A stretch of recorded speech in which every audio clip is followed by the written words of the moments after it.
English Pronunciation Lesson 10. Topic: Intonation. Part 1. Here are the lesson objectives: to recognize falling and rising intonation patterns, to understand what falling and rising intonation patterns communicate, and to develop your ability to use falling and rising intonation patterns with accuracy in your own speech.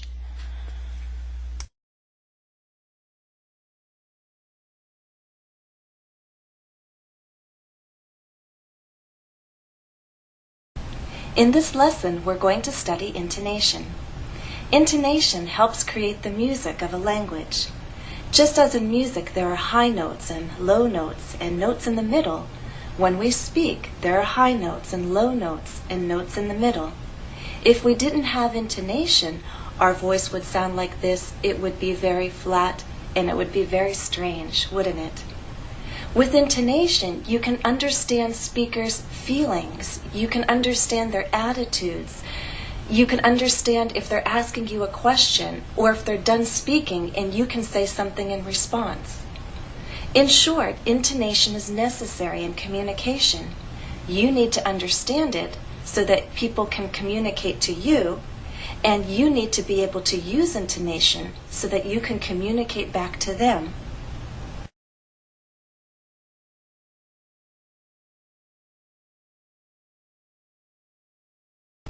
Now, in previous lessons, we talked about word stress.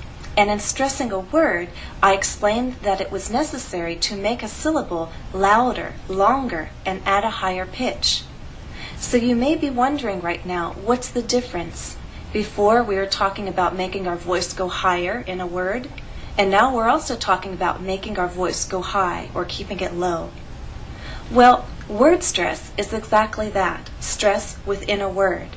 When we talk about intonation, we're talking about how our voice goes up or down over the course of a group of words in a statement.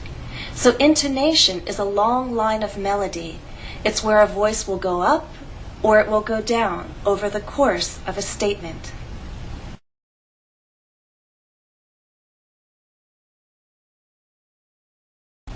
In English, we can talk about different intonation patterns.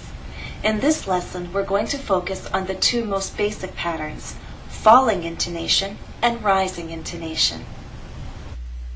Falling intonation. What is it? What does it communicate? Falling intonation is a pattern in which your voice falls to a low pitch by the end of a thought group or statement. It communicates certainty, finality. You are telling a fact and/or you believe you are right. It also communicates completion. You are done speaking. Your listener can now respond. That response could be in words, it could be in actions. That's why falling intonation is used in commands and directions.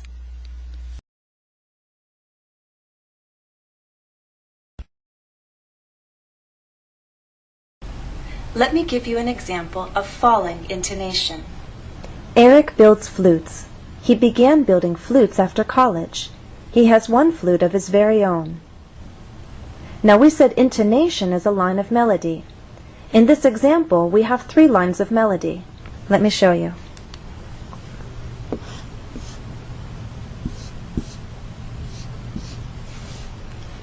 You can see that my 3 lines of melody are 3 sentences. 3 thought groups. Now we could break the last 2 sentences into shorter thought groups. We could pause again here before after, and perhaps here before of, but that wouldn't change the fact that overall in those lines of melody we will have falling intonation. And that's because we're dealing with statements. We're not asking questions, and we're certain of the information that we're giving. These are factual statements.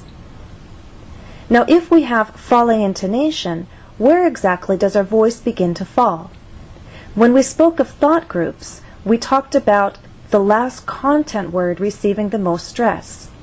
So, for example, in the first line, Eric builds flutes, these are all content words, but the final one is flutes. When we speak of intonation, it's that same final content word that will be the point where the melody changes. So overall, our voice is going to stay here and then drop down on flutes, our final content word. And flutes has only one syllable, so we need to slide down. As we say that one syllable, our voice needs to glide down, and it's very quick. Flutes. Now, just because I've chosen to use a straight line here until flutes, don't think that means that our voice is flat and then all of a sudden falls at the end. We are speaking of intonation, but we must remember that there's word stress. So if you want to be exact, then the pattern of our voice would look something like this. Eric stresses on the first syllable, builds as one syllable, and flutes receives our main stress. Eric builds flutes. Okay. So there is still a change of pitch because there is word stress, but the overall pattern is falling intonation. So as not to confuse you with all of this up and down, I'm simply going to draw that straight line and then show how our voice falls at the end of the statement on flutes.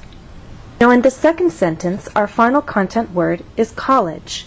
College has two syllables. It's the final content word giving new information. And because college has two syllables, our voice falls a bit differently in contrast to flutes. Flutes had one syllable, so our voice glided down. With college, two syllables, our voice sort of steps down. College, from one level to the next, from a higher level to a lower level. So again, the overall pattern is like this, but then at the end it goes up and steps down. He began building flutes after college. College. In the last line, our final content word giving new information is own. And like flutes, it's one syllable. So the overall pattern stays the same till the end, and on that final content word, our voice will glide down. Own. He has one flute of his very own. Listen to the entire example again. Eric builds flutes. He began building flutes after college. He has one flute of his very own. End of part 1. Please go on to the next part of this lesson.